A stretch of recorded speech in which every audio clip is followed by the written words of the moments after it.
Welcome to Crawlspace. I'm Tim here today with Lance. Lance, how are you today? I'm doing fantastic today, Tim. This episode coming up is one of the more fascinating conversations that you and I have had kind of one-on-one about a topic that's super interesting to us because you get to look into the psychological spectrum that somebody like this could be on or was on at the time of his crimes. But I'm on a spectrum of wondering how you're doing today, Tim. So before we get to this, where's your needle at?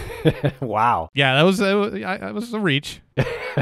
It's bouncing in the red, Lance. I'm excited here today. Yeah, very excited to speak about this real sadistic son of a gun. His name is Edward Wayne Edwards. He is a serial killer, was a serial killer. He was born in 1933. He's American, and we're going to go through his timeline and some of the murders that he confessed to. Right, and not only the murders that he confessed to, but how he manipulated the media and the public and his own image. So really fascinating conversation here between two really fascinating guys. Who were just nominated for a Clue Award from CrimeCon. We'll see you down there in Orlando in a couple of weeks in September 2023. Thanks a lot, CrimeCon. This is an honor just to be recognized in this way. It certainly was, and when you look at all of the other names that are up there and all of the other categories, I mean, it's very humbling to be a part of that. Again, an honor to be nominated, but I'm going to be so mad if we don't win. I'm going to start flipping tables. This research about Edward Wayne Edwards was brought to us by Bhumika Sharma, so big thanks to Bhumika. And some of this information comes from these books that were written about Edward Wayne Edwards. There's one called It's Me, Edward Wayne Edwards, the serial killer you never heard of, and that's written by John A. Cameron. And he also kind of wrote an expanded version called It Was Always Me. And then there was a docu-series called It Was Him, The Many Murders of Ed Edwards. So this case, while not very popular, like not a real popular serial killer name, it's very interesting and has been covered a lot in the past few years. And you mentioned the books, Tim, and the documentary. There's also the podcast called The Clearing, which approaches the story from April Balasio's point of view. She is the daughter of Edward Wayne Edwards, and that is a podcast from Pineapple Street Media and Gimlet Media. So check that out if you want to go into this story from that perspective. And Tim, if anybody wanted to listen to this episode, plus every other piece of content that we have without the commercials or sponsorship interruptions, where would they go to do so? Well, listeners can now subscribe to Crawlspace Premium on Apple Podcasts, but if you're not an Apple user, you can go to crawlspace.supportingcast.fm and sign up for the same product there. You get early releases, ad-free episodes, our weekly bonus show, and this is all bundled with Missing, which is another one of our podcasts, and the new podcast from Crawlspace Media called Dark Valley, and you'll hear all of that ad-free. And as long as people are out there and they're giving us a good review and a good rating and doing the same for Missing and for Dark Valley, as long as people are out there doing that, Tim, and they wanted to find us on social media, where would that be? Well, folks can follow us on social media at Crawlspace Podcast or Crawlspace Pod. And before we get to this conversation, we just want to remind our listeners that the nonprofit that Tim and I are on the board of is hosting its first annual 5K Run for the Missing. This is going to be on Sunday, October 8th at 11 a.m. in a little town just north of Boston, Massachusetts. For information on the race, to register, or to just make a donation for the nonprofit, you can go to piftm.org/run, or you could go to runsignup.com and search Run for the Missing, and the registration fee goes directly to the nonprofit Private Investigations for the Missing. You will also receive a commemorative t-shirt with your registration, and you'll be entered into a raffle and eligible to receive one of the many amazing raffle prizes, and these links will also be in the show notes. Hope to see you there. Thanks a lot for listening, everybody. We're going to break quick for commercial here, and we'll be right back to discuss serial killer Edward Wayne Edwards.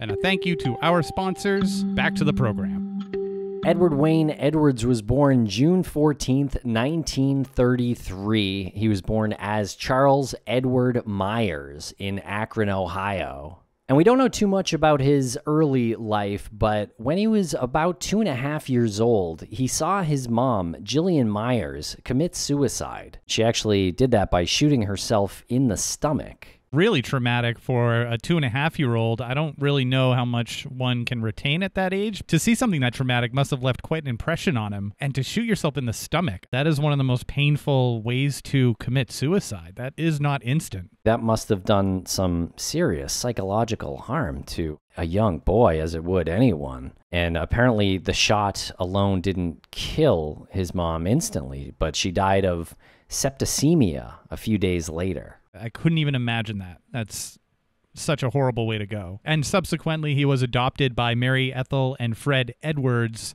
but by the age of 7, he was sent to an orphanage in Parma, Ohio, and this orphanage apparently had nuns that physically and emotionally abused him regularly. And there's also reports that Edwards was the youngest person in the reformatory, and the other kids used to tie him to a tree, taking their turns kicking him, trying to get him to break his bedwetting and to stop his escalating acts of defiance. And apparently there was a nun named Sister Agnes Marie who told him she was his new mother, and she apparently abused him emotionally and physically. It makes me wonder if these nuns, especially Sister Agnes Marie, instructed the kids to do this to him, if this was something where it was kind of like a police your own type thing. And of course, kids that age, they're going to do it. They don't understand the ramifications of their actions. But the orphanage couldn't handle him anyway. They asked his grandmother to come and take him, and on the day he was leaving, Sister Agnes Maria asked him, "Ed, what are you going to be when you grow up?" And he apparently replied, "I'm going to be a crook, and I'm going to be a good one. That was the only way I would get any recognition." I mean, outside of the context of what this guy grew up to actually do, I'm not trying to make a joke here, but that's a pretty badass thing to tell somebody who's been in charge of this systematic abuse. I am not giving him credit at all, but this is exactly the answer that I think the sister didn't want to hear. Do you think like maybe she thought like this kid learned his lesson, or he just had this attitude that he just didn't give an F? But either way, not giving any credit to him at that young age, it's a pretty incredible thing to say to someone who's been systematically abusing you, especially a nun. Yeah, I'm a little confused, to be honest, by that quote, because I think most crooks don't get any recognition. Like, if recognition was what he wanted, I don't think being a crook is the best path to get that. Yeah, it's a really good point, because what is he looking at in reference to crooks who have received recognition for their crimes? The newspapers, while he's in this orphanage, while he's under the rule of these the Catholic nun and all of these kids, do they get their paper regularly, and is the paper featuring like Al Capone? Yeah, fair questions. I don't know. So Edwards lived with his grandmother Annabella Myers for a few years. But unfortunately, in his grandma's advanced age, she could not take care of him, and he was sent to a reform school in Pennsylvania. So after the reform school in Pennsylvania in 1950, he returns to Akron, and this is where he starts committing burglaries. He left juvenile detention to join the Marines. He went AWOL from Camp Lejeune in North Carolina, then arrested in Jacksonville, Florida, dishonorably discharged from the Marines, which is quite a blemish on your military record, especially for a young man in the 50s. Yeah, absolutely. And it's unclear what crime he committed in Jacksonville, enough to get him arrested, and then it led to him being dishonorably discharged. And in April of 1952, Edwards was sentenced to a federal reformatory in Chillicothe, Ohio, for 2 years for impersonating a Marine and interstate transportation of a stolen car. So clearly a young man who has really no respect for the law. It feels like he, after being dishonorably discharged from the Marines, the first thing he does is use that as a con. You know, he's got the uniform, he's got the experience, and he could probably get away with enough before anybody looks into whether or not he's a legit Marine. So he's already living up to his promise to Sister Agnes Marie. And in his 20s and 30s, Edwards moved around a lot and did various jobs like working on ships, selling vacuum cleaners, and fixing things as a handyman. And in 1955, he finds himself in an Akron jail being held on burglary charges, but he breaks out. Well, there you have it. A long list of serial killers breaking out of prison. This is now 4, I think, off the top of my head. So he goes on this string of armed robberies at gas stations, And he's caught in Montana in 1956 and sentenced to a penitentiary in Deer Lodge. And when he was arrested, he claimed that his name was James Garfield Langley, and he was supposedly living with his new wife's brother, Roger White, in Great Falls. That's a pretty royal name to pick, James Garfield Langley. It sounds like the elite. It was the president, James Garfield. Bingo. I think that's probably why he chose it. So he spends about 3 years in prison in Montana,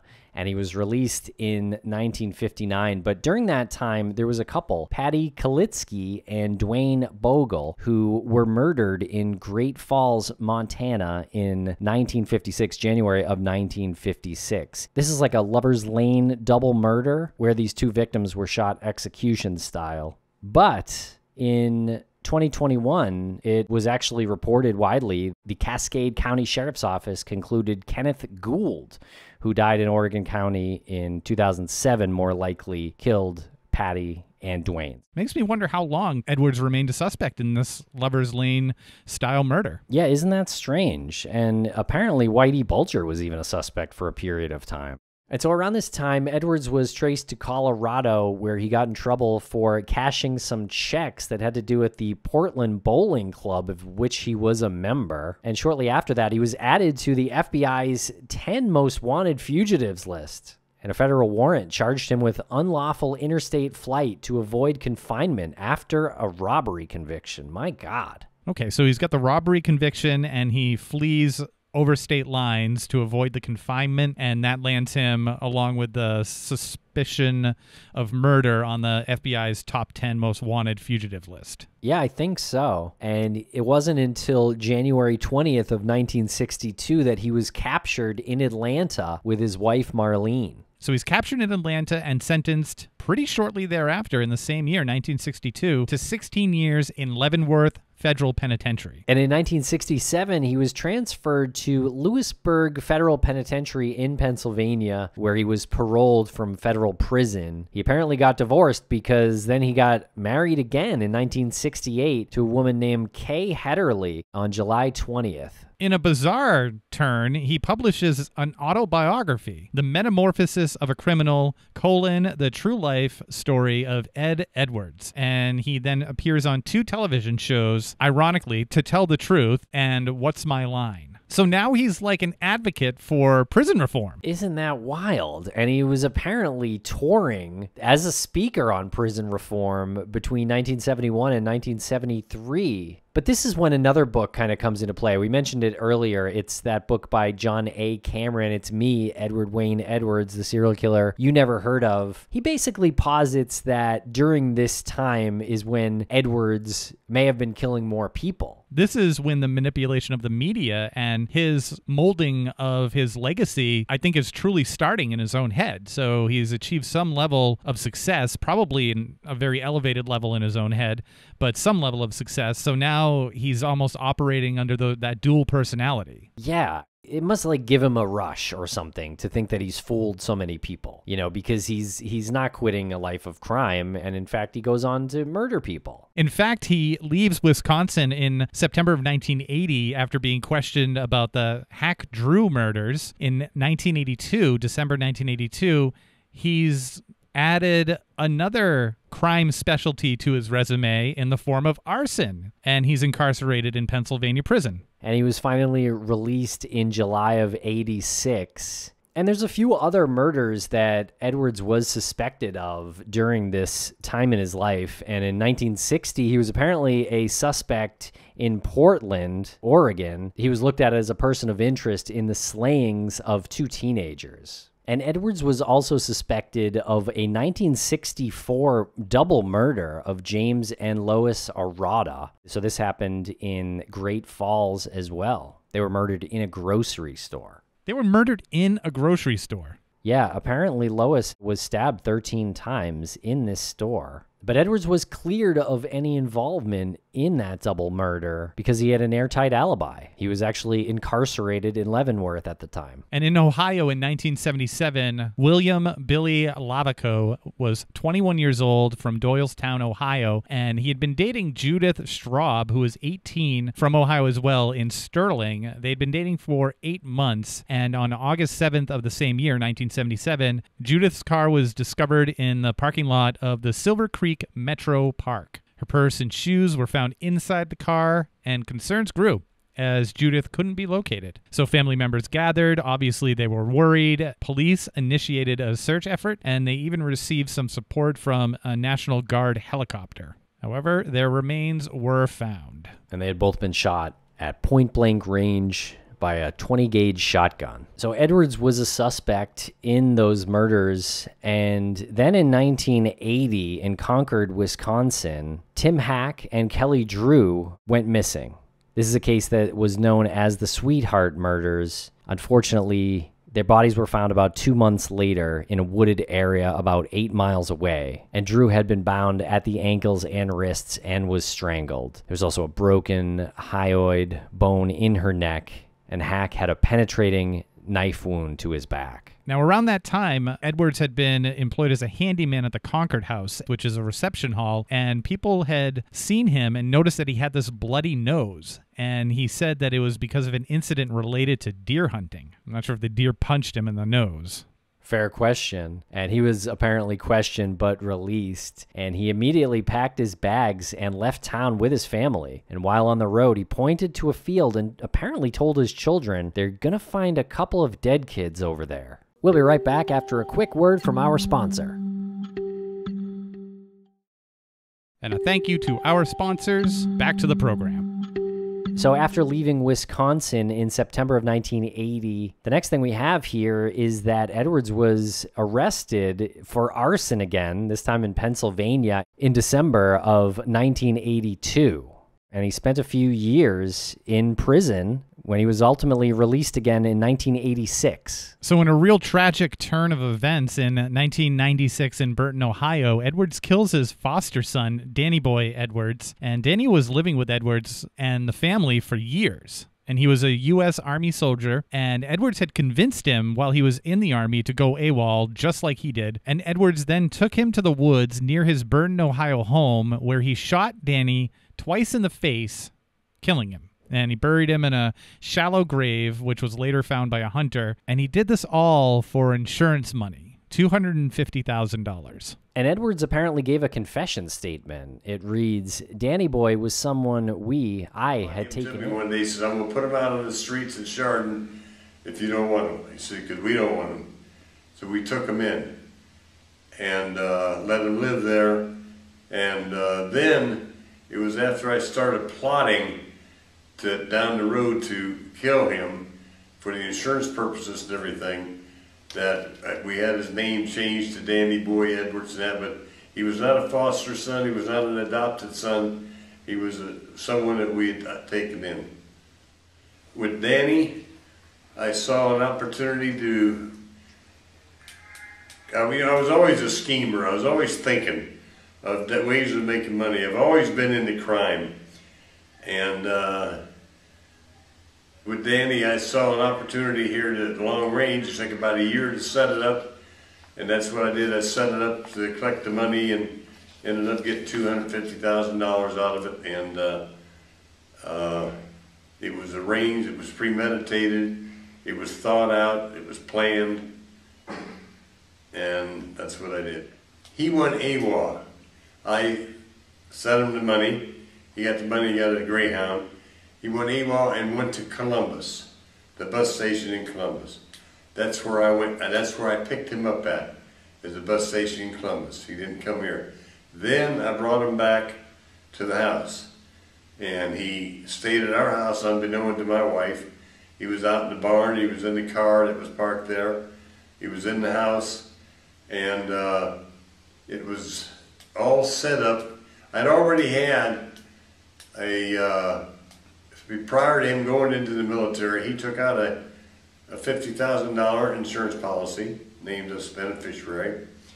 Then the name change, was not effective, was not all the way through yet once he went into the military.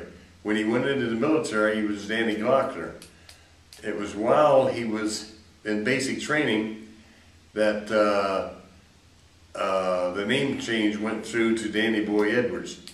So at that time he had to go down and change his name on the records to the insurance policy, because the insurance policy had been made out to the people that he used to live with that already separated and everything. And matter of fact, one of them was dead. And so he went down and changed his policy over and named my wife and I the beneficiaries. And he was going to get a medical discharge from the Army because he couldn't handle it. But it was about 3 days prior to that, and that's when I talked him into going AWOL, because they said he was going to Korea, and he didn't want to go to Korea. So I talked him into going AWOL, or told him to. He did what I told him. And we went to Columbus. I picked him up in Columbus, brought him back here, and then that was part of the scheme that I put together, and it was, okay, I'm talking to him as to, we're going to make a phone call that he burglarized the house and stole money and different things like that.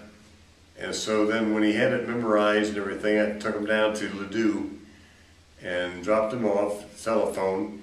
I went back home and he called me.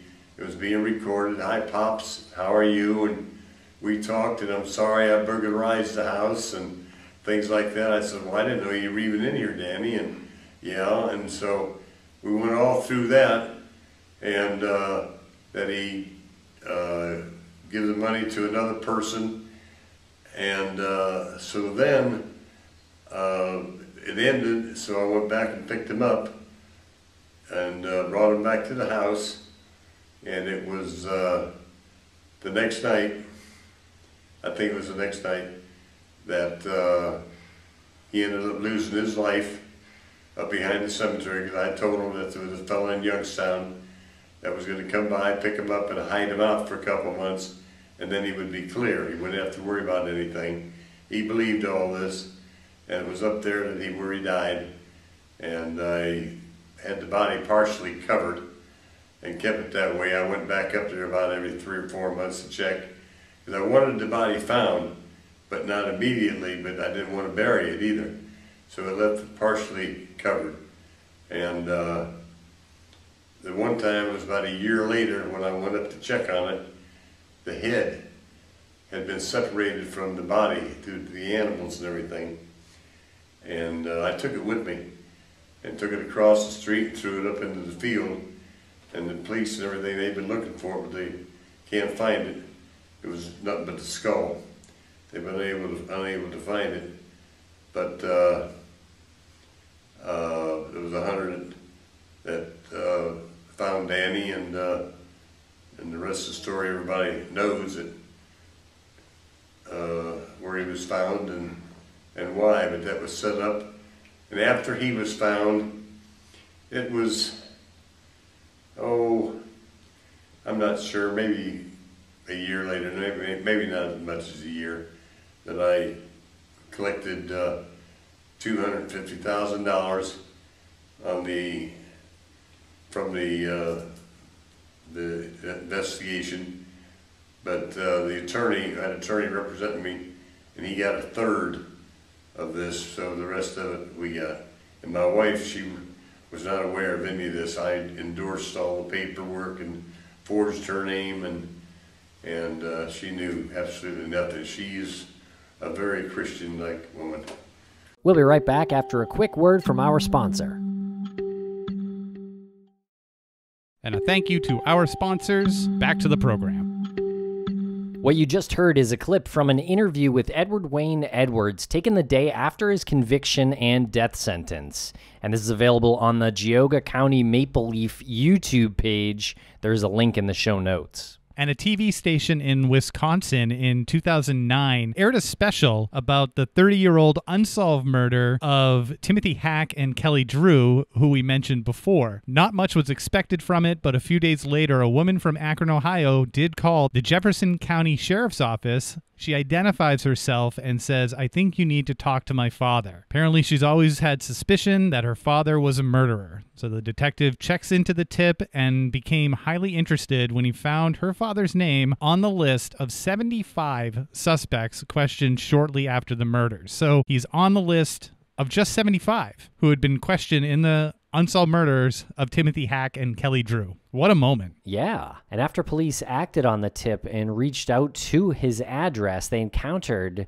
this overweight, sickly-looking Edwards who was on oxygen and bound to a wheelchair. He denied knowledge of the crime or memory of the incident, but when he was asked if he had ever been deer hunting, he apparently responded, "Oh, that murder." So he eventually submitted to DNA testing, and the results came back with an exact match. And because of his declining health, Edwards was flown from Louisville to Wisconsin, where he enters a plea of not guilty to the charges, and for nearly a year, there are few developments in the case. So Homeland Security worked to send out a bulletin to law enforcement agencies in all the cities mentioned in Edwards' book, Metamorphosis of a Criminal. And in 2010, Edwards changes his plea and confesses to the brutal slayings of the 2 Wisconsin teens in 1980. He then surprises law enforcement by also confessing to the 1977 unsolved murders of the 2 teens on Lover's Lane in Ohio. He concluded by providing details of the 1996 execution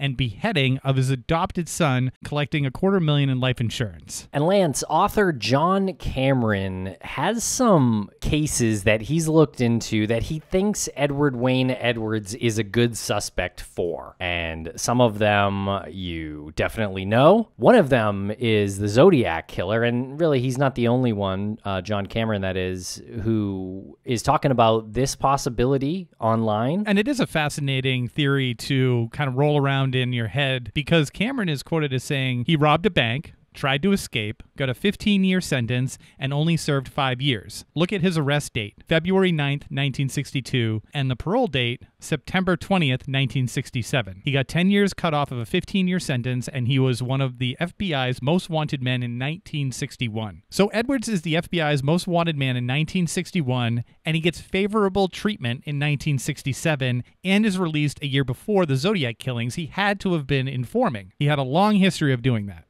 Right. Yeah. And I think he's sort of suggesting that Edwards was an FBI informant, which is an interesting thought. And a little bit of background here on the Zodiac killings. And this unknown killer killed from 1968 until 1970 in the Bay Area of California. He killed 5 in 4 separate attacks in Vallejo, Benicia, Lake Berryessa, and finally in the heart of San Francisco. And he approached lovers on lovers' lanes and shot them repeatedly. And at Lake Berryessa, he put on a black executioner's hood with the Zodiac cross and circle and viciously stabbed a young couple laying on a beach. And the surviving boy at Lake Berryessa said that the Zodiac mentioned having been in Deer Lodge prison, having escaped and stolen a car. And it is true that Edwards spent 3 years in Deer Lodge from 1956 to 1959 after fleeing Great Falls, where he had killed a young couple on Lover's Lane. He got caught in Billings for a robbery. He was in a stolen car and had tried to escape from the Yellowstone County Jail. So, I mean, some of those details do line up, and the timeline does line up. So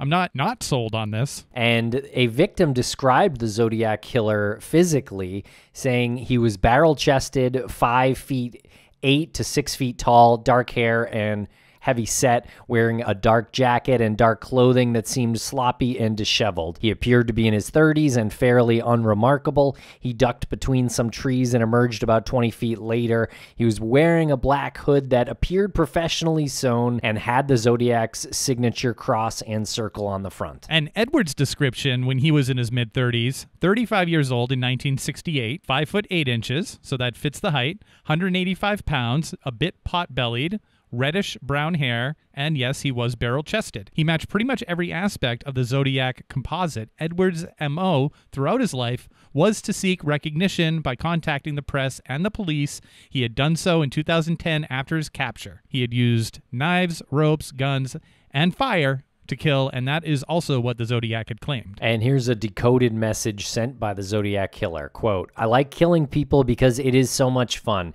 It is more fun than killing wild game in the forest because man is the most dangerous animal of all. To kill something gives me the most thrilling experience. It is even better than getting your rocks off with a girl. The best part of it is when I die, I will be reborn in paradise, and all I have killed will become my slaves. I will not give you my name because you will try to slow down or stop my collecting of slaves for my afterlife." Now, that is a pretty famous decoded message from the Zodiac Killer. The less famous quote from Edwards' book reads, "He believed that anyone he killed would be his slave in the next life."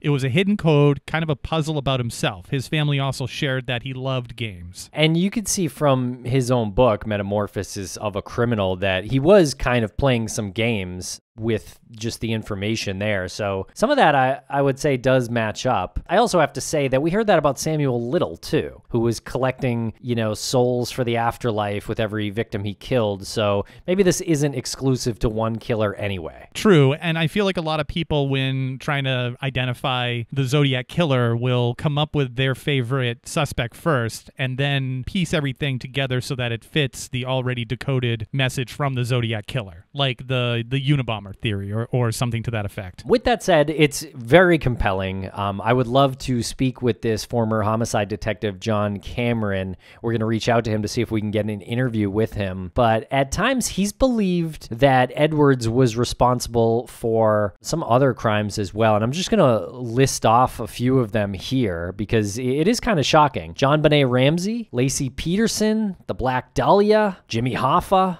Chandra Levy, Martha Moxley, Adam Walsh, Teresa Halbach, the West Memphis Three. So yeah, it's intense in that there's a lot of these theories that when you look at every one of them individually, you're like, okay, I could see maybe, like we just did with the Zodiac one. But it's definitely hard to believe that Edwards was responsible for all of those. Well, it's kind of impossible to believe that he'd be responsible for the Black Dahlia. Yeah, I believe Edwards was only 13 at the time in 1947. So yeah, I agree with you there. And Halbach is chronologically the last victim on the list, died in Wisconsin in 2005, and Edwards was 72 at that time. So while not impossible, maybe physically unlikely on that end of his life too. I mean, Adam Walsh as well. It just feels like to me, and I'm not trying to make light of this, but it feels like to me, it's just a collection of, and John Benet, it's just a collection of very famous murders that are yet unsolved. Yeah, well, I hope we get the chance to talk with John Cameron about these because I do think he's got some compelling facts for suspecting Edwards for all of these. Now, we've quoted from his book a few times, Metamorphosis of a Criminal, but we wanted to just read a few more that really showcase what his personality was and whether or not this is factual, because if so, he's trying to project that he did, in fact, live up to what he had promised to Sister Agnes Marie when he said he was going to be a crook and he was going to be a good one. So he has this quote. The first one that we want to read is about hitting women. And he writes, "I slapped her, knocked her down, kicked her, picked her back up, and knocked her down again. I fattened her lip, bruised her up, and cussed her out violently. I called her a whore, a slut, a little son of a bitch, and threatened to cut her tits off and flush them down the toilet." End quote.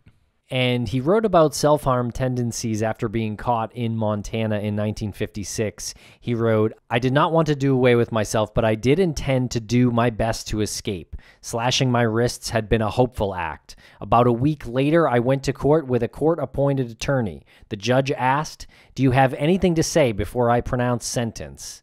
'Yes, sir, I would like to ask for leniency. I realize the mistakes I've made, and I've come clean with everything. I have a wife and a child on the way. I'd like an opportunity to go back and start a new life.'" Yeah, so I guess this is him saying, look, I used to be a bad guy, and I am good now. I've got a kid on the way. I'm asking for leniency.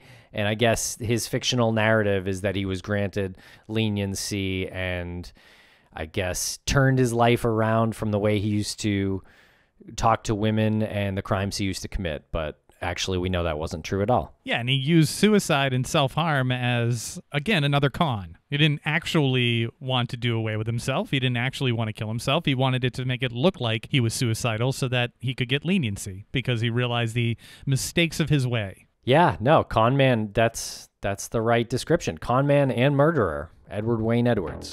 An arsonist. And family man. And Edwards passed away from natural causes at the Corrections Medical Center in Columbus, Ohio on April 7th, 2011. And this spared him from the scheduled lethal injection execution, which was set for August 31st of the same year.